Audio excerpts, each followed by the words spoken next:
مجھے جو اندر کی اطلاعیں ملی ہیں وہ یہ ہیں کہ وہاں کے مسلمان درپردہ ایک جماعت کی صورت میں منظم ہو چکے ہیں۔ امید کی جا سکتی ہے کہ وہ محاصرے کی صورت میں شہر میں تخریب کاری کریں گے۔ ان کی لڑکیاں بھی میدان میں نکل آئی ہیں۔ صرف 4 لڑکیوں نے صلیبیوں کو جو نقصان پہنچایا ہے وہ 50-50 نفری کے دستے بھی نہیں پہنچا سکتے۔ ہم کوشش کریں گے کہ شہر میں اپنے چھاپا مار بھی داخل کر دیں۔ مداخلت کی معافی چاہتا ہوں، برجیس نے کہا۔ اگر چھاپا مار بھیجنے ہیں تو فوراً بھیجیے۔ کرک کے جو شہری بھاگ گئے ہیں وہ یقیناً واپس جائیں گے۔ ان کے پردے میں چھاپا مار داخل کیے جا سکتے ہیں۔ اس کے بعد ممکن نہیں ہوگا۔ آتش زنی کے واقعے کے بعد صلیبی محتاط ہو جائیں گے اور شہر کے تمام دروازے بند کر دیں گے۔ مجھے اجازت دیں کہ میں ان کے ساتھ آج ہی روانہ ہو جاؤں۔ وہ اپنے ساتھ کوئی ہتھیار نہ لے جائیں، وہاں سے ہتھیار مل جائیں گے۔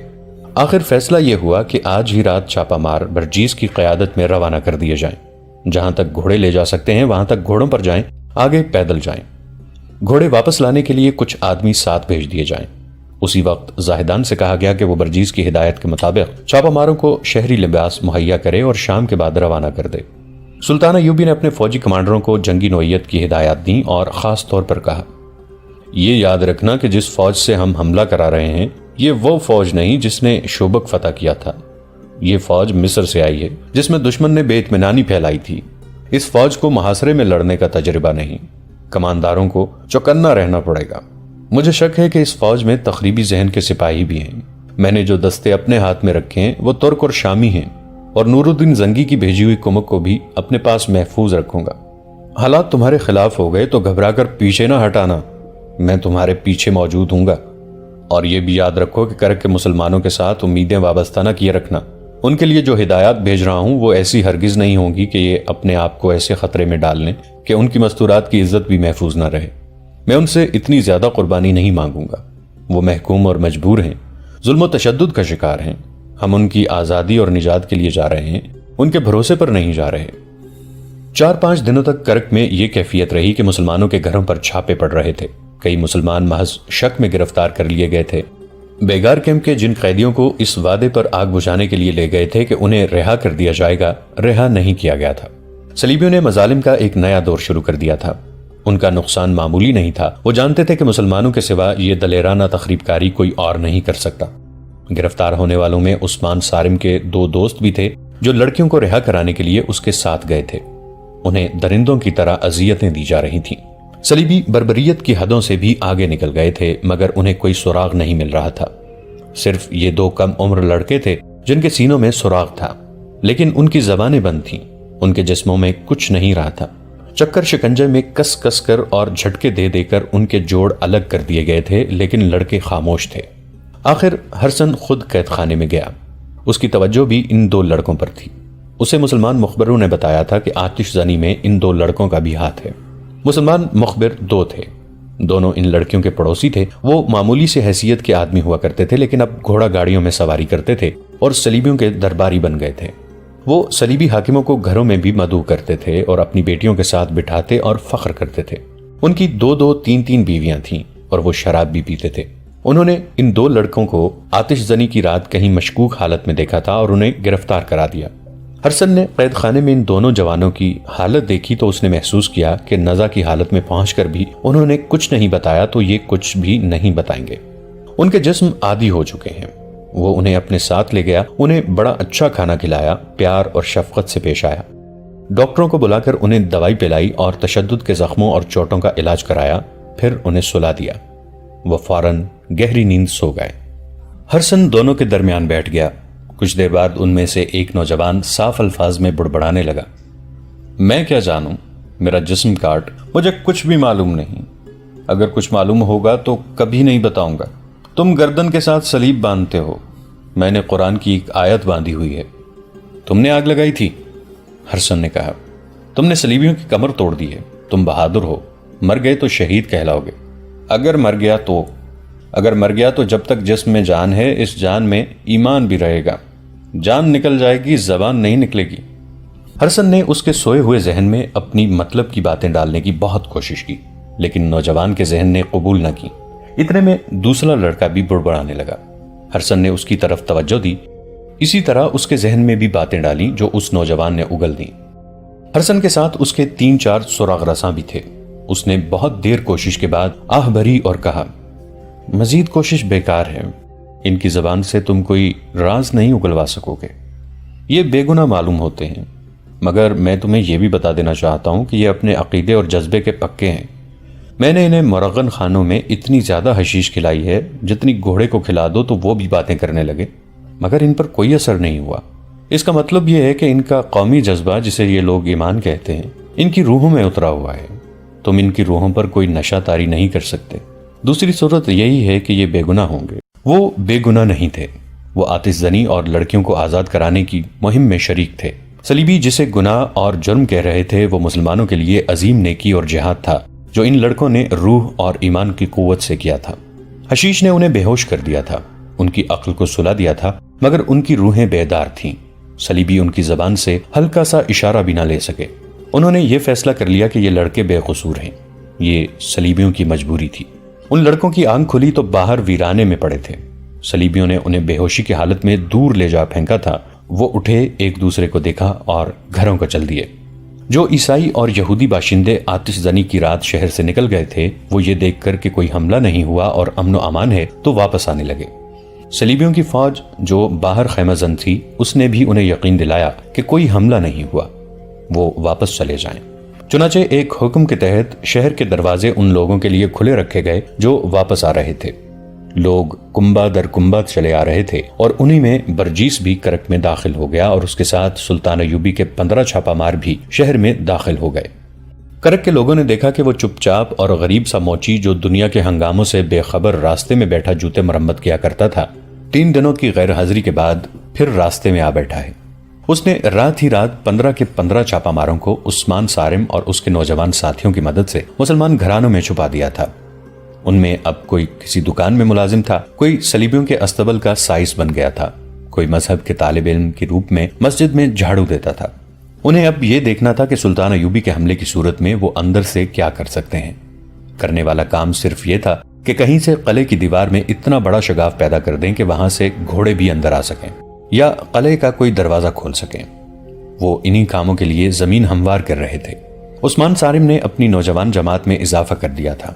لڑکیاں بھی تیار ہو گئی تھیں، مگر رینی الیگزینڈر سائے کی طرح عثمان صارم کے ساتھ لگی ہوئی تھی۔ اسے راستے میں روک لیتی تھی، اس کے گھر چلی جاتی تھی اور ایک روز اس نے عثمان صارم سے پوچھا، عثمان، النور کہاں ہے؟ تمہاری قوم کے کسی گنہگار کے پاس، عثمان صارم نے جل کر جواب دیا۔ اس پر اللہ کی لعنت، رحمت کہو عثمان، رینی نے کہا۔ تم ہمارے خلاف لڑ کر مرنے والوں کو شہید کہا کرتے ہو، النور شہید ہو گئی ہے۔ عثمان صارم چکرا گیا، اسے کوئی جواب نہ بن پڑا۔ اور ان 2 لڑکیوں کو اٹھانے والوں میں تم بھی تھے، رینی نے کہا، لیکن تم ابھی تک گرفتار نہیں ہوئے۔ میں نے کہا تھا نا، تمہاری قید اور آزادی کے درمیان میرا وجود حائل ہے، کہو اور کتنی قربانی مانگتے ہو؟ عثمان صارم آخر نوجوان تھا، جس میں جتنا جوش اور جذبہ تھا اتنی عقل نہیں تھی۔ وہ دانش مند نہیں تھا۔ رینی کی باتوں نے اسے پریشان کر دیا۔ اس نے جھنجھلا کر پوچھا، رینی تم کیا چاہتی ہو؟ ایک یہ کہ میری محبت قبول کر لو، رینی نے جواب دیا۔ دوسرا یہ کہ ان زمین دوز حرکتوں سے باز آ جاؤ۔ تم اپنی قوم اور اپنی حکومت سے محبت کرتی ہو، عثمان صارم نے کہا۔ اگر تمہارے دل میں میری محبت اتنی شدید ہے تو میری قوم سے ہمدردی کیوں نہیں کرتی؟ مجھے نہ اپنی قوم سے محبت ہے نہ تمہاری قوم سے، رینی نے کہا۔ میں تمہیں خطرناک کارروائیوں سے صرف اس لیے روک رہی ہوں کہ تم مارے جاؤ گے، حاصل کچھ بھی نہیں ہوگا۔ میں جذباتی نہیں، حقیقت کی بات کر رہی ہوں کہ سلطان ایوبی کرک فتح نہیں کر سکے گا۔ میں اپنے باپ کی بتائی ہوئی باتوں کے مطابق بات کر رہی ہوں۔ جنگ محاصرے کی نہیں ہوگی، باہر کرک سے دور ہوگی۔ ہمارے کمانڈر ایوبی کی چالیں سمجھ گئے ہیں۔ شوبک کی شکست سے انہوں نے سبق حاصل کر لیا ہے، اب کرک کے محاصرے کی نوبت ہی نہیں آئے گی۔ اگر تم لوگوں نے شہر کے اندر سے کوئی کارروائی کی تو اس کا نتیجہ یہی ہوگا کہ مارے جاؤ گے یا گرفتار ہو کر باقی عمر ناقابل برداشت اذیتوں میں گزارو گے۔ میں تمہیں صرف زندہ اور سلامت دیکھنا چاہتی ہوں۔ عثمان صارم سر جھکائے ہوئے وہاں سے چل پڑا۔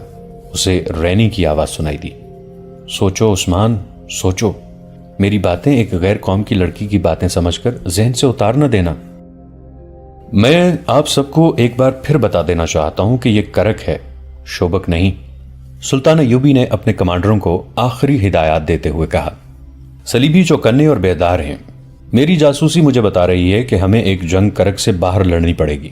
شہر کے اندر سے مسلمانوں نے کوئی زمین دوز کارروائی کی تو شاید وہ ہمارے کام نہیں آ سکے گی۔ اس کا نتیجہ یہ بھی ہو سکتا ہے کہ وہ بیچارے مارے جائیں گے۔ میں انہیں اتنے بڑے امتحان میں نہیں ڈالنا چاہتا۔ انہیں بچانے کی ایک ہی صورت ہے کہ حملہ تیز اور بہت سخت کرو۔ ایسی ہی چند اور ضروری احکامات کے بعد سلطان ایوبی نے اس فوج کو کوچ کا حکم دے دیا جسے کرک کا محاصرہ کرنا تھا۔ کوچ سورج غروب ہونے کے بعد کیا گیا۔ فاصلہ زیادہ نہیں تھا۔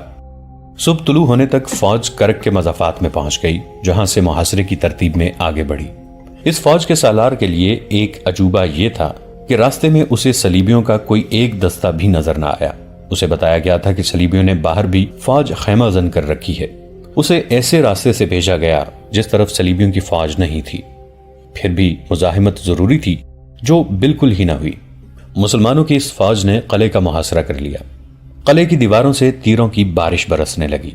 سلطان ایوبی کی فوج نے اس کے جواب میں کوئی شدید کارروائی نہ کی۔ ان کے کماندار ادھر ادھر سے دیواروں پر چڑھنے یا نقب لگانے یا کسی دروازے کو توڑ کر اندر جانے کے امکانات دیکھتے پھر رہے تھے۔ انہوں نے تیر اندازوں کو بھی خاموش رکھا۔ ان کے ساتھ وہ جاسوس تھے جو شہر سے واقف تھے۔ وہ انہیں بتا رہے تھے کہ اندر کون سی اہم جگہ کہاں ہے۔ شہر کے اندر ابھی کسی کو خبر نہیں ملی تھی کہ سلطان ایوبی کی فوج نے قلعے کا محاصرہ کر لیا ہے، لیکن یہ محاصرہ ابھی مکمل نہیں تھا۔ عقب ابھی خالی تھا، جہاں 2 دروازے تھے۔ اچانک قلعے کے اندر فوجی علاقے میں آگ برسنے لگی۔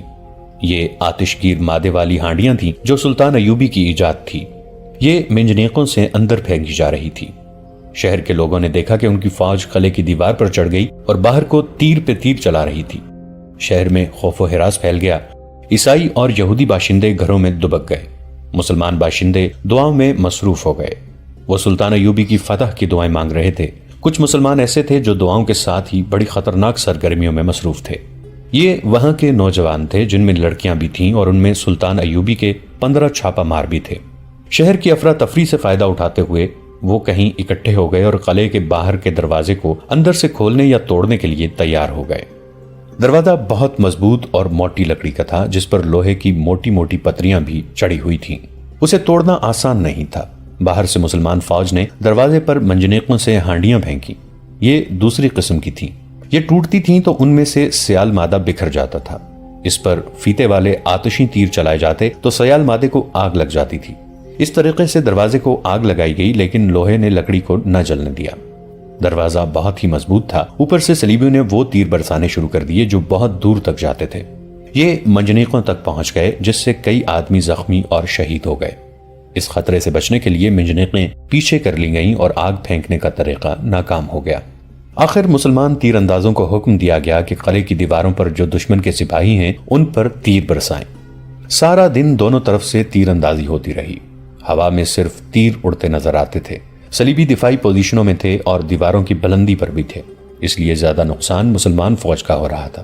مسلمانوں کے نقب زن جو قلعوں کی دیواریں توڑنے کے ماہر تھے، ہر طرف گھوم پھر کر دیکھ رہے تھے کہ دیوار میں کہاں شگاف ڈالا جا سکتا ہے۔ وہاں چاروں طرف سے اتنے تیر آ رہے تھے کہ دیوار کے قریب جانا خودکشی کے برابر تھا۔ شام سے کچھ دیر پہلے نقب زنوں کی 8 آدمیوں کی ایک جماعت آگے بڑھی۔ یہ جانباز جب دیوار سے تھوڑی دور رہ گئے تو اوپر سے ان پر اس قدر تیر برسے اور تیروں کے ساتھ اتنی زیادہ برچیاں آئیں کہ 8 جانباز وہیں شہید ہو گئے۔ ایک ایک کے جسم میں کئی تیر اور برچیاں لگیں۔ رات کا پہلا پہر تھا۔ رینی اپنے گھر میں تھی۔ اس کا باپ تھکا ہوا آیا تھا۔ یہ کہہ کر سو گیا کہ جلدی جاگ اٹھے گا کیونکہ رات کو بھی اسے کام پر جانا ہے۔ اس نے کہا تھا کہ شہر کے مسلمانوں سے متعلق اطلاع ملی ہے کہ وہ اندر سے کوئی بڑی خطرناک کارروائی کرنے والے ہیں۔ ہمیں ہر ایک مسلمان گھرانے پر نظر رکھنی پڑے گی۔ یہ کہہ کر وہ سو گیا تھا۔ دروازے پر دستک ہوئی تو کسی ملازم کی بجائے رینی نے دروازہ کھولا۔ باہر ایک مسلمان کھڑا تھا جو بڑی اونچی حیثیت کا مالک تھا۔ صلیبیوں کی طرف سے اسے خوب انعام و اکرام ملتا تھا۔ رینی نے اسے بتایا کہ اس کا باپ سویا ہوا ہے، وہ پیغام دے دے، تھوڑی دیر بعد جاگے گا تو اسے بتا دیا جائے گا۔ مسلمان نے کہا کہ وہ خود بات کرنا چاہتا ہے، بہت اہم اور نازک بات ہے۔ آج رات مسلمانوں کے بہت سے لڑکے اور لڑکیاں اندر سے قلعے کی دیوار توڑ دیں گے۔ رینی کے پوچھنے پر اس نے مختصراً بتایا۔ اس نے کہا، میں نے ان کا ہمدرد اور ساتھی بن کر یہ راز حاصل کیا ہے۔ مجھے یہی پتا چلا ہے کہ ان میں باہر سے آئے ہوئے چھاپا مار بھی ہیں، اور نیا انکشاف یہ ہے کہ وہ غریب سا موچی جو راستے میں بیٹھا رہتا ہے وہ سلطان ایوبی کا بھیجا ہوا جاسوس ہے اور اس کا نام برجیس ہے۔ میں تمہارے والد کو یہ خبر دینا چاہتا ہوں تاکہ ان لوگوں کو پھانسنے کے لیے گھات لگائی جائے۔ رینی نے چند ایک مسلمان نوجوانوں کے نام لے کر عثمان صارم کا بھی نام لیا اور پوچھا، کیا یہ لڑکا بھی اس مہم میں شامل ہے؟ صارم کا بیٹا عثمان تو اس گروہ کا سرغنہ ہے، مسلمان مخبر نے بتایا، اور اس کا سب سے بڑا سرغنہ امام راضی ہے۔ اب تھوڑی دیر تک آ جائیں، رینی نے اسے کہا، ان کو تھوڑی دیر سو لینے دیں۔ مگر وہ جانا نہیں چاہتا تھا۔ صلیبیوں کو خوش کرنے اور ان سے انعام وصول کرنے کا اسے نہایت موزوں موقع مل گیا تھا۔ اس کے متعلق مسلمانوں کو معلوم نہیں تھا کہ قرآن کی بجائے صلیب کا وفادار ہے۔ اسی روز مسلمان نوجوانوں اور چھاپا ماروں نے دیوار توڑنے کی اسکیم بنائی تھی۔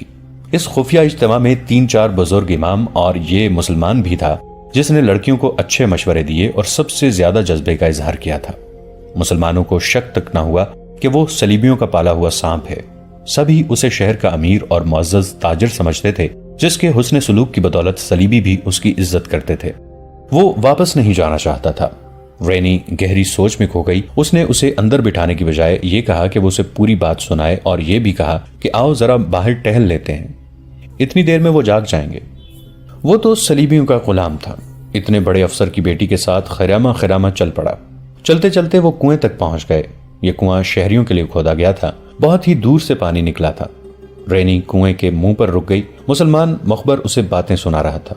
وہ بھی کنویں کے قریب کھڑا تھا۔ رینی نے اس کے سینے پر ہاتھ رکھے اور پوری طاقت سے دھکا دیا۔ مسلمان پیچھے کو گرا اور سیدھا کنویں میں گیا۔ اس کی چیخ سنائی دی جو دھڑام کی آواز میں ختم ہو گئی۔ رینی اس مسرت کے ساتھ گھر آ گئی کہ اس نے ایک ایسا راز کنویں میں ڈبو دیا ہے جو عثمان صارم کی یقینی موت کا باعث تھا۔ وہاں سے وہ دوڑتی ہوئی عثمان صارم کے گھر گئی۔ اس کی ماں کے پاس بیٹھی النور کی باتیں کرتی رہی۔ اس نے عثمان کے متعلق پوچھا تو اس کی ماں نے بتایا کہ وہ شام کے بعد ہی گھر سے نکل گیا تھا۔ رینی کو خیال آیا کہ وہ دیوار توڑنے کی مہم پر چلا گیا ہوگا۔ وہ اسے روکنا چاہتی تھی۔ اسے ڈر یہ تھا کہ اس کے اجتماع میں کوئی اور مخبر بھی ہوگا، کہیں ایسا نہ ہو کہ کسی اور نے فوج کو اطلاع دے دی ہو۔ وہ باہر نکل گئی اور اس طرف چل پڑی جس طرف ان لوگوں نے دیوار توڑنے کا منصوبہ بنایا تھا۔ اس مسلمان نے جسے اس نے کنویں میں پھینک دیا تھا بتا دیا تھا کہ چھاپا مار دیوار کے اوپر جا کر صلیبی تیر اندازوں کو ایسے طریقے سے ختم کریں گے کہ کسی کو پتہ نہ چل سکے۔ نوجوان لڑکے اور لڑکیاں نیچے سے دیوار کھودیں گے۔ دیوار جو کہ مٹی کی تھی اور اس کی چوڑائی اتنی زیادہ تھی کہ اس پر 2 گھوڑے پہلو بہ پہلو آسانی سے دوڑ سکتے تھے۔ مٹی کی وجہ سے اس کی کھدائی مشکل نہیں، وقت طلب ضرور تھی۔ اس پارٹی نے بوقت ضرورت لڑائی کا انتظام بھی کر رکھا تھا۔ ان کے پاس خنجر اور برچیاں بھی تھیں۔ یہ ایک غیر معمولی طور پر دلیرانہ مہم تھی جس کی ناکامی کے امکانات زیادہ تھے۔ انہوں نے جگہ ایسی منتخب کی تھی جہاں پکڑے جانے کا امکان ذرا کم تھا۔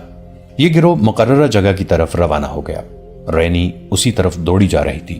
وہ عثمان صارم کو روکنا چاہتی تھی۔ اسے شاید علم ہو گیا تھا کہ یہ لوگ پکڑے جائیں گے اور عثمان صارم مارا جائے گا۔ ان جانبازوں کا جانے کا طریقہ اور راستہ کچھ اور تھا۔ رینی وہاں پہنچ گئی جہاں سے دیوار توڑنا تھی۔ وہاں ابھی کوئی نہیں پہنچا تھا۔ اس نے اندھیرے میں ادھر ادھر دیکھا۔ اچانک پیچھے سے اسے کسی نے پکڑ لیا اور گھسیٹ کر پرے لے گیا۔ یہ ایک فوجی تھا۔ پرے لے جا کر فوجی نے اس سے پوچھا کہ وہ کون ہے۔ اس نے باپ کا نام لیا۔ اسے کہا گیا کہ وہ وہاں سے چلی جائے مگر وہ وہاں سے نہیں ہٹنا چاہتی تھی۔ وہاں دراصل فوج کا ایک پورا دستہ چھپا ہوا تھا۔ اس کے کمانڈر نے رینی کو بتایا کہ مسلمانوں کا ایک گروہ یہاں نقب لگانے آ رہا ہے اور اسے پکڑنے کے لیے گھات لگائی گئی ہے۔ یہ اطلاع ایک اور مسلمان مخبر نے فوج کو دی تھی۔ رینی انہیں یہ نہیں کہہ سکتی تھی کہ وہ گھات سے اٹھ جائیں۔ وہ تو صرف عثمان صارم کو بچانا چاہتی تھی۔ اس مسلمان نوجوان کی محبت نے اس کی عقل پر پردہ ڈال دیا تھا۔ اتنے میں ایک فوجی نے کہا، اطلاع غلط نہیں تھی، وہ آ رہے ہیں۔ رینی تڑپ اٹھی۔ اس نے چلا کر کہا، عثمان واپس چلے جاؤ۔ دستے کے کمانڈر نے اس کے منہ پر ہاتھ رکھ دیا اور کہا، یہ بدبخت جاسوس معلوم ہوتی ہے، اسے گرفتار کر لو۔ لیکن گرفتاری کی انہیں مہلت نہ ملی کیونکہ کچھ دور سے شور شرابہ سنائی دینے لگا تھا۔ جانبازوں کی یہ پارٹی سیدھی گھات میں آ گئی تھی۔ صلیبیوں کے دستے کی تعداد زیادہ تھی، بیشتر اس کے کہ جانباز سنبھلتے وہ گھیرے میں آ چکے تھے۔ مشعلیں جل اٹھیں جن کی روشنی میں جانباز صاف نظر آنے لگے۔ ان کے پاس کھدائی کا سامان، برچیاں اور خنجر تھے۔ بھاگ نکلنے کی کوئی صورت نہیں تھی۔ ان میں 11 لڑکیاں تھیں۔ صلیبی کمانڈر نے بآواز بلند کہا، لڑکیوں کو زندہ پکڑو۔ چھاپا ماروں میں سے کسی نے کہا، مجاہدو بھاگنا نہیں، ایک ایک لڑکی کو ساتھ رکھو۔ اور جو مار کا لڑا گیا وہ بڑا ہی خون ریز تھا۔ چھاپا مار تو تربیت یافتہ لڑاکے تھے، خوب لڑے، لیکن لڑکوں اور لڑکیوں نے صلیبیوں کو حیران کر دیا۔ لڑکیاں ڈرنے کی بجائے نوجوانوں کو للکار رہی تھیں۔ انہیں زندہ پکڑنے کی کوششوں میں متعدد صلیبی ان کے خنجروں کا شکار ہو گئے، مگر صلیبی تعداد میں زیادہ تھے۔ چونکہ یہ معرکہ قلعے میں لڑا جا رہا تھا، اس لیے صلیبی فوج کے 2 دستے آ گئے۔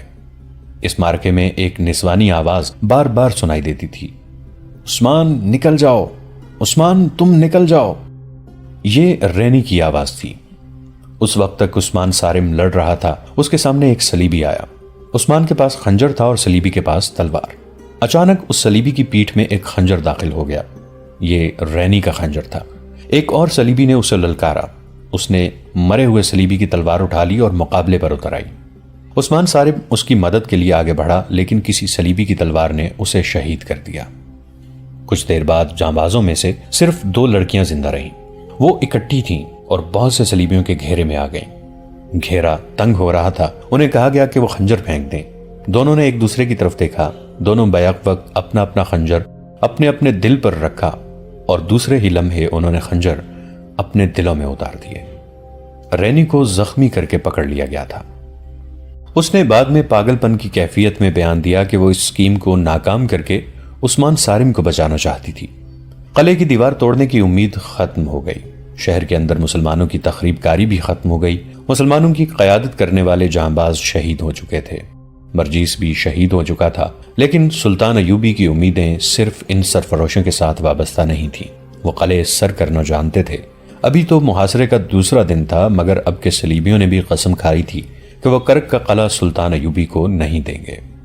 صلاح الدین ایوبی نے صلیبیوں کے غیر معمولی طور پر مستحکم مستقر کرک پر ایسی بے خبری میں حملہ کیا تھا کہ صلیبیوں کو اس وقت خبر ہوئی جب سلطان ایوبی کی فوج کرک کو محاصرے میں لے چکی تھی، لیکن محاصرہ مکمل نہیں تھا۔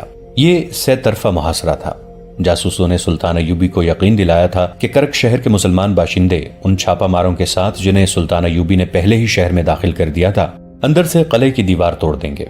محاصرے کے چوتھے 5ویں روز اندر سے ایک جاسوس نے باہر آ کر سلطان ایوبی کو یہ اطلاع دی کہ تمام چھاپہ مار اور چند ایک مسلمان شہری دیوار توڑنے کی کوشش میں شہید ہو گئے ہیں۔ ان میں مسلمان لڑکیاں بھی تھیں اور ان میں ایک عیسائی لڑکی بھی شامل ہو گئی تھی۔ سلطان ایوبی کو یہ بھی بتایا گیا کہ کسی ایمان فروش مسلمان نے اس جانباز جماعت میں شامل ہو کر دشمنوں کو اطلاع دے دی تھی، جس کے نتیجے میں دشمن نے گھات لگائی اور ساری کی ساری جماعت کو شہید کر دیا۔ یہ اطلاع بھی دی گئی کہ اب اندر سے دیوار توڑنے کی امید ختم ہو چکی ہے۔ امیدیں ختم ہونی ہی تھیں۔ صلیبیوں نے جب یہ دیکھا کہ دیوار توڑنے والوں میں کرک کے مسلمان جوانوں اور لڑکیوں کی لاشیں تھیں تو انہوں نے مسلمانوں کی پکڑ دھکڑ اندھا دھند شروع کر دی۔ لڑکیوں تک کو نہ بخشا۔ نوجوانوں کو بیگار کیمپ میں، بوڑھوں کو ان کے اپنے گھروں میں اور نوجوان لڑکیوں کو قلعے کی فوجی بیرکوں میں قید کر دیا۔ ان میں سے کچھ لڑکیوں نے خودکشی بھی کر لی تھی کیونکہ وہ جانتی تھیں کہ کفار ان کے ساتھ کیا سلوک کریں گے۔ سلطان صلاح الدین ایوبی رحمت اللہ علیہ کو بھی یہی غم کھانے لگا کہ کرک کے مسلمانوں کو یہ قربانی بہت مہنگی پڑے گی۔ انہوں نے جب ان جانبازوں کی خبر سنی تو اپنے نائبین سے کہا، یہ کارستانی صرف ایک ایمان فروش مسلمان کی ہے۔ اس ایک غدار نے اسلام کی اتنی بڑی فوج کو بے بس کر دیا ہے۔ ایک وہ ہیں جنہوں نے اللہ کے نام پر جانیں قربان کر دیں، ایک یہ مسلمان ہیں جنہوں نے اللہ کا ایمان کفار کے قدموں میں رکھ دیا ہے۔ یہ غدار اسلام کی تاریخ کا رخ پھیر رہے ہیں۔ سلطان ایوبی غصے سے اٹھ کھڑے ہوئے اور اپنی ران پر گھونسا مار کر بولے، میں کرک کو بہت جلدی فتح کروں گا اور ان غداروں کو سزا دوں گا۔ سلطان ایوبی کی انٹیلیجنس کا افسر زاہدان خیمے میں داخل ہوا۔ اس وقت سلطان ایوبی کہہ رہے تھے، آج رات کو محاصرہ مکمل ہو جانا چاہیے۔ میں آپ کو ابھی بتاتا ہوں کہ کون سے دستے کرک کے پیچھے بھیجے جائیں گے۔ مداخلت کی معافی چاہتا ہوں امیر مصر، زاہدان نے کہا، اب شاید آپ محاصرہ نہیں کر سکیں گے، ہم نے کچھ وقت ضائع کر دیا ہے۔ کیا تم کوئی نئی خبر لائے ہو؟ سلطان صلاح الدین ایوبی نے اس سے پوچھا۔ آپ نے جس کامیابی سے دشمن کو بے خبری میں آن لیا تھا اس سے آپ پورا فائدہ نہیں اٹھا سکے، زاہدان نے جواب دیا۔ وہ ایسے بے دھڑک انداز سے بول رہا تھا جیسے اپنے سے چھوٹے عہدے کے آدمی کو ہدایات دے رہا ہو۔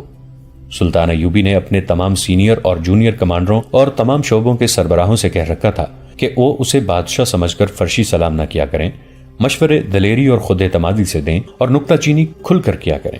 زاہدان انہی ہدایات پر عمل کر رہا تھا۔ اس کے علاوہ وہ انٹیلیجنس کا سربراہ تھا۔ اس کی حیثیت ایسی آنکھ کسی تھی جو اندھیروں میں بھی دیکھ لیتی تھی، اور وہ ایسا کان تھا جو اپنے جاسوسوں کے ذریعے سینکڑوں میل دور دشمن کی سرگرمیاں بھی سن لیا کرتا تھا۔ سلطان ایوبی کو اس کی اہمیت کا احساس تھا۔ وہ جانتے تھے کہ کامیاب جاسوسی کے بغیر جنگ نہیں جیتی جا سکتی، خصوصاً اس صورتحال میں جہاں صلیبیوں نے سلطنت اسلامیہ میں جاسوسوں اور تخریب کا جال بچھا رکھا تھا۔ سلطان ایوبی کو نہایت اعلیٰ اور غیر معمولی طور پر ذہین اور تجربہ کار جاسوسوں کی ضرورت تھی۔ اس میدان میں وہ پوری طرح کامیاب تھے۔ ان کی انٹیلیجنس کے 3 افسر علی بن سفیان اور اس کے 2 نائبین یعنی حسن بن عبداللہ اور زاہدان جانباز قسم کے سراغ رساں اور جاسوس تھے۔ انہوں نے اس محاذ پر صلیبیوں کے کئی وار بیکار کیے تھے۔ دوستو آج کے لیے اتنا ہی۔ اسی کہانی کی اگلی قسط کے ساتھ بہت جلد حاضر ہوں گے۔ نیچے کامنٹ سیکشن میں اپنی رائے کا اظہار ضرور کیجیے گا۔ ہمارے اس چینل کو سبسکرائب کر کے نیچے موجود بیل آئیکن کو بھی ضرور کلک کیجیے گا۔ اگلی ملاقات تک کے لیے ہمارا اور آپ کا اللہ نگہبان۔